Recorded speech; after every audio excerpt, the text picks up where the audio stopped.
Welcome to This Explainer. Today, we're totally tearing down the facade and uncovering the raw, unfiltered truth behind one of the internet's absolute most debated income models. Yep, we're talking about dropshipping. We're going to completely bypass the guru hype and look strictly at the actual nuts and bolts of what it takes to build a systemized store in today's fiercely competitive e-commerce landscape. So let's just start with the absolute biggest question right out of the gate. Is dropshipping truly passive income?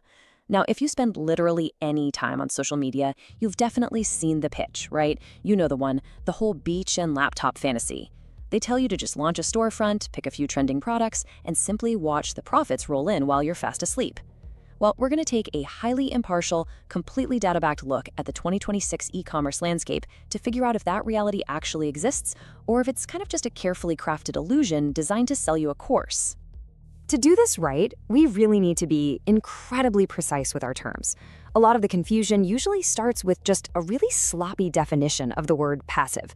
True passive income in its purest form is money that just keeps arriving with little to no ongoing effort once your initial setup is done. Think of stock dividends, royalties on a book you wrote years ago, or maybe rent from a property that someone else totally manages for you. The defining trait here is that your time per dollar trends toward zero. Dropshipping gets falsely lumped in here simply because you don't hold physical inventory or pack the boxes yourself. People see no warehouse and mentally file it right next to rental income. But listen, removing the logistics is definitely not the same thing as removing the actual business work. To break this all down, here is our structured roadmap for this explainer. First, we'll dismantle the passive income myth. Second, we'll look at the manual dropshipping trap. Third, the automation matrix. Fourth, we'll uncover where the actual work hides. And finally, building a self-running store. All right, let's dive straight into Section 1, the passive income myth. It is not inherently passive. The direct, absolutely honest answer for 2026 is that out of the box, dropshipping is a highly active logistics and marketing business. Now, what's really fascinating here is how we can frame the reality of the actual effort involved. If you look at the true passive winners, like dividend stocks and royalties, they peak near that 90 to 100% passivity mark. They either require immense upfront capital or a massive upfront creative lift that results in a totally finished asset. Automated dropshipping, even when it's running flawlessly, hits a passivity ceiling of about 65 to 75%. It sits right alongside something like a managed print-on-demand business. Is it respectable? Absolutely.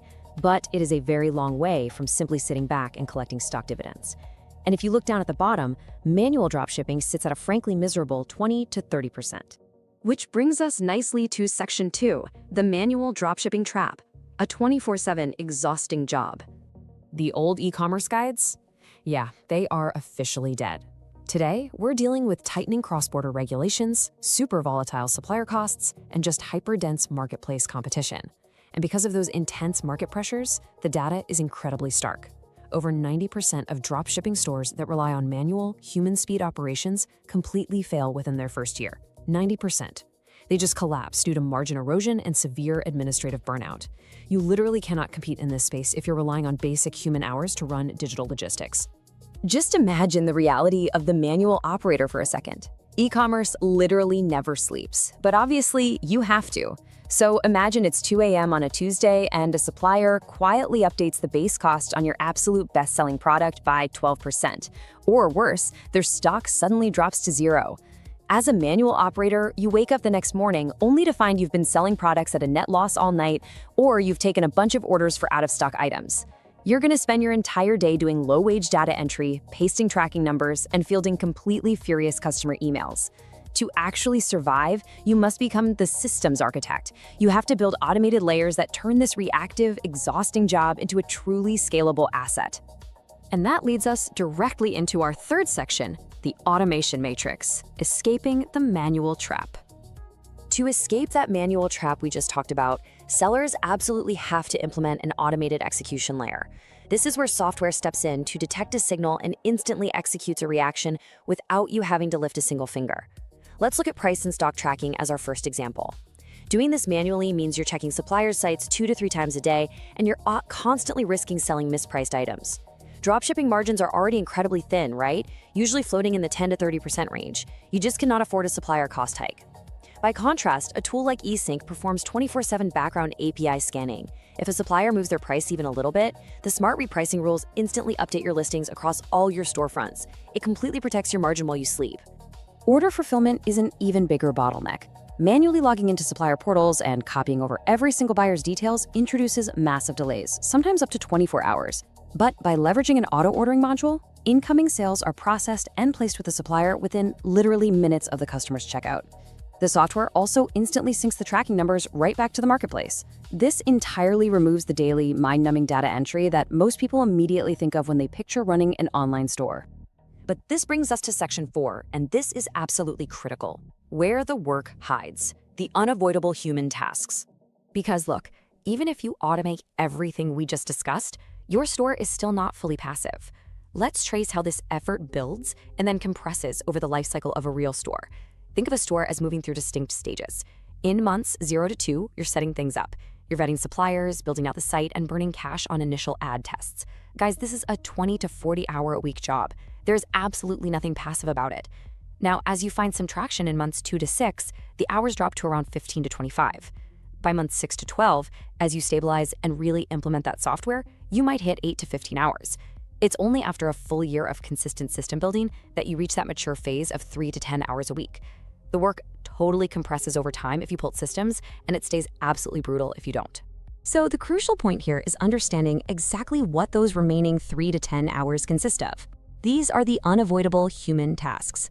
For instance, product research never really ends, because winning products inevitably suffer from ad fatigue or hungry competitors step in and undercut you. Paid ads are the literal engine of this business, and automation cannot tell you if your brand new video hook just stopped working. You also have totally unpredictable supplier issues, like a vendor who just magically stops communicating. And of course, escalated customer support. A nasty chargeback or a fiercely angry customer requires actual human empathy and a real judgment call. Automation handles the repetitive layer. It does not and cannot replace the judgment layer. That perfectly transitions us to our final section, building a self-running store, engineering efficiency. So how do we practically engineer that brutal 40-hour work week all the way down to a highly efficient 5-hour oversight phase? Serious sellers use 2 mechanical levers to buy back their time. We've talked extensively about lever 1, automation. Software is incredibly good at order routing, stock syncing, and tracking updates. But lever 2 is delegation, and honestly, it is vastly underrated. The real secret to delegation isn't just hiring, it's documentation. You absolutely must write standard operating procedures, or SOPs. You can hire amazing virtual assistants for $10 to $35 an hour to handle the repetitive human tasks like basic customer replies and standard refund requests.